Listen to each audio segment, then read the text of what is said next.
Hey everyone, welcome back to ARTV. My name is John, and it's time for another year-end countdown. Cue the sad violin music though, because unfortunately, this is the last year-end list for 2018. The year is pretty much over now, but we can take comfort in the fact that we're talking about the top 10 most underrated albums of the year. Underrated means a plethora of different things to different people, but just know that the criteria for my list involves mainly, I would say, an album being kind of overlooked by the general public. Perhaps it was forgotten about quickly, perhaps it never got steam going in the first place, or maybe it was just met with lukewarm reception by critics and audiences at large. I'm hoping to change that today by featuring these 10 albums that I either love or like, and this list is going to comprise both older established acts and new budding bands that I feel have a ton of talent. I just have to put it out there, just because one album lands at say number 8 and another lands at number 2, it doesn't necessarily mean that I feel number 2 is a better album than number 8, it's just that I'm ranking them today based on what I feel is the most underrated. We're gonna cut straight to the chase, let's get to the top 10. Thank you so much for tuning in today. Subscribe to my channel if you are new and like music related content. I put up new videos every single week, and that will continue throughout 2019. Drop a like on this video, and of course, if you're able to, support me on Patreon at the top link down below.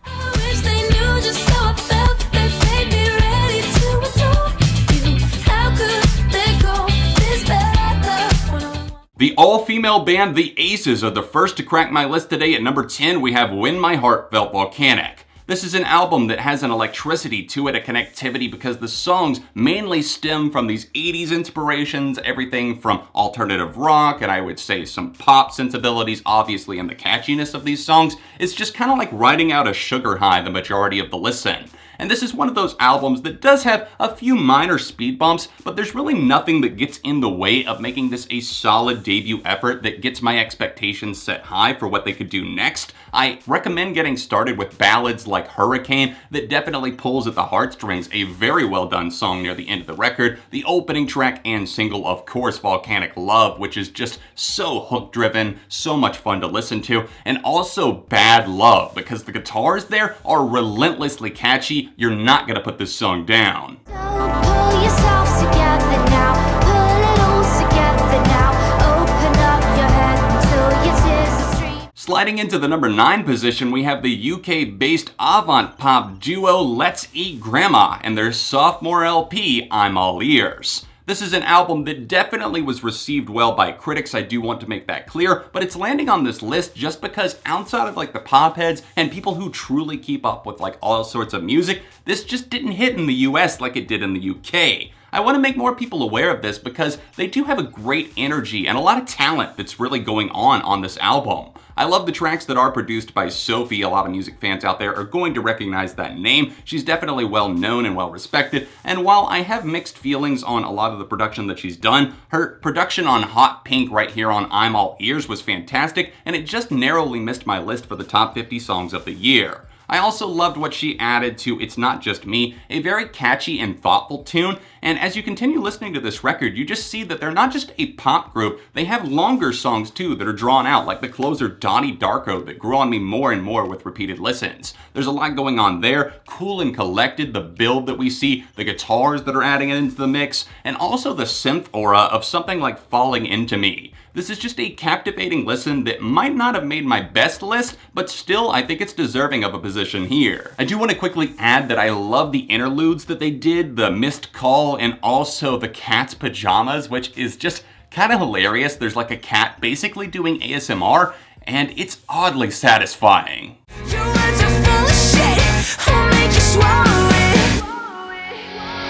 Not to say I'll became everything I hate, I still make you right just to forget you. The Australian pop punkers Stand Atlantic stand in at number 8 with their debut album Skinny Dipping. This is an album that I wanted to love even more than I actually do, but I'll admit that it's grown on me. And not that I initially gave it a negative review, I gave it a 3.5. I stand by that, but it's definitely on the more positive side and the almost 4, I suppose. Skinny Dipping as an album features really captivating production, just something that captures a lot of energy, and that's something that I feel is definitely null and void with a lot of pop punk that I hear these days. And it stood out to me immediately, mainly because of, yes, the guitars, the drums, but Bonnie Fraser as a vocalist. She definitely owns the microphone on every track here, and even the ones that I feel are a bit more cheesy to me, I still don't dislike necessarily, I just feel a bit more ambivalent towards. It's just tracks like Lavender Bones that lit me up immediately. I heard that, the explosive guitar, the entertaining vocals, and the backing vocals, that hook is incredible, and it went down as one of my top 10 favorites of the year. I also highly recommend that you check out Lost My Cool. That one is a slow burn, but once it explodes, my god, that is a rocket you're dealing with.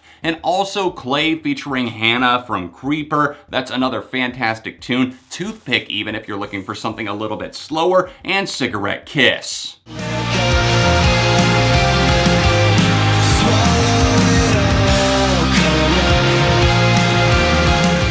After patiently waiting for over a year, I finally got my hands on Chrome Neon Jesus, the debut album by the shoegaze rock band Teenage Wrist. It really didn't let me down, even though I'm not sure what my expectations were. It delivered on its promise of kind of 90s, shoegaze, grungy, emo overtones, and if you're into 90s music, then this is a must-hear. It's such a solid listen from start to finish, and especially if you're in a certain mood or a certain state of mind, this album just floats by like a breeze that just carries you away into the best part of your mind. There are some more emo-leaning songs and lyrics that stand out to me, but if you're looking for rock that's done well and something that pays homage to the 90s but doesn't just feel like a retracing of steps, then I highly recommend you start out with songs like Dweeb, which did make my top 50 songs of the year list, and Waitress, and also Swallow. Lazy, lazy, burning through my trees. She says that I'm crazy, but I don't let it faze me. I'm actually pretty surprised at myself for including this next one, but at number 6 we have The Story So Far and their latest album, Proper Dose.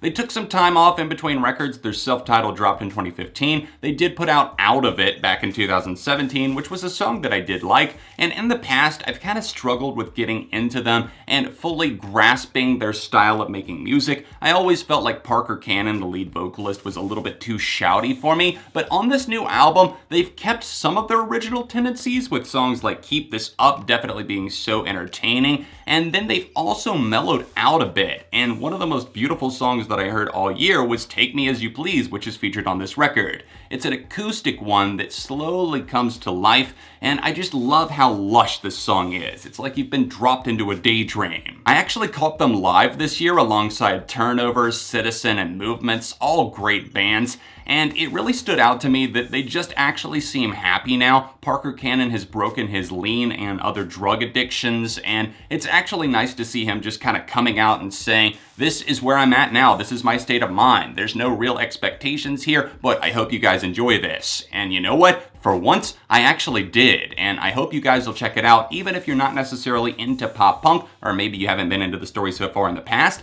This just felt like they were turning over a new leaf, but also kind of staying true to themselves.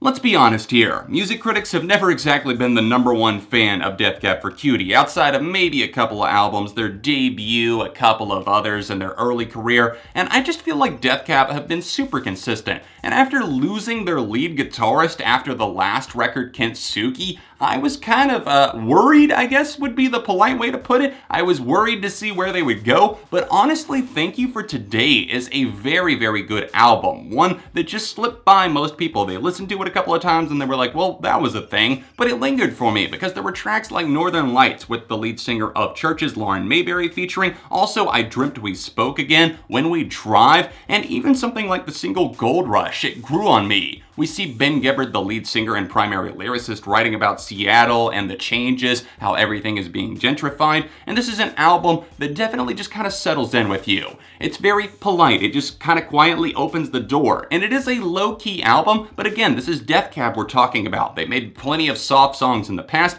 and not that there aren't any that just feel like they have an inertia to them. It's just one of those albums you can mellow out to, and I absolutely recommend so many of the songs from it.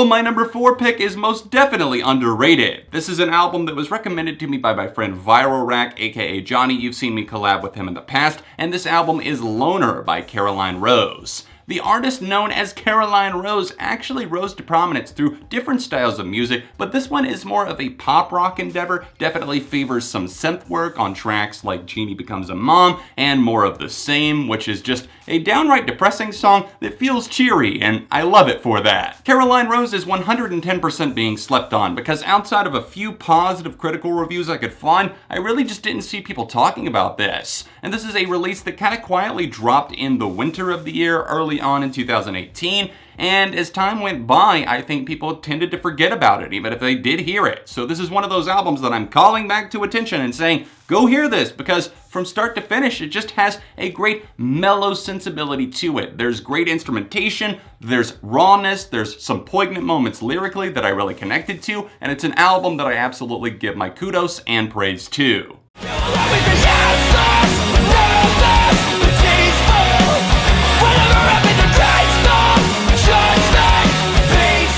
Number 3, In Spite of Me by the pop-punk band Like Pacific. I don't know why it is, but every time I say Like Pacific, I want to say Like Specific. No, John, don't do that. My girlfriend is super into this band, and their debut album was shown to me a numerous amount of times, and I started to really enjoy some of the tracks on that, like Richmond, but I wasn't fully won over yet, but their new album, In Spite of Me, definitely did so. This is an album that immediately opens up with the title track, In Spite of Me, and you hear those vocals, and he definitely has a certain presence to him that feels like it already stands out from the pop-punk pack, and as it continues on with songs like Had It Coming, which are just huge swings that really do land and connect, you can see that these guys are kind of knocking it out of the park, and are killing some of the stigma surrounding pop-punk, like, oh, it's all super generic, it's all about girls. Well, the lead singer is gay for one, so no. I kept coming back to those songs all year, alongside Consider Me, Occupy Your Skin, and also something like Sedatives.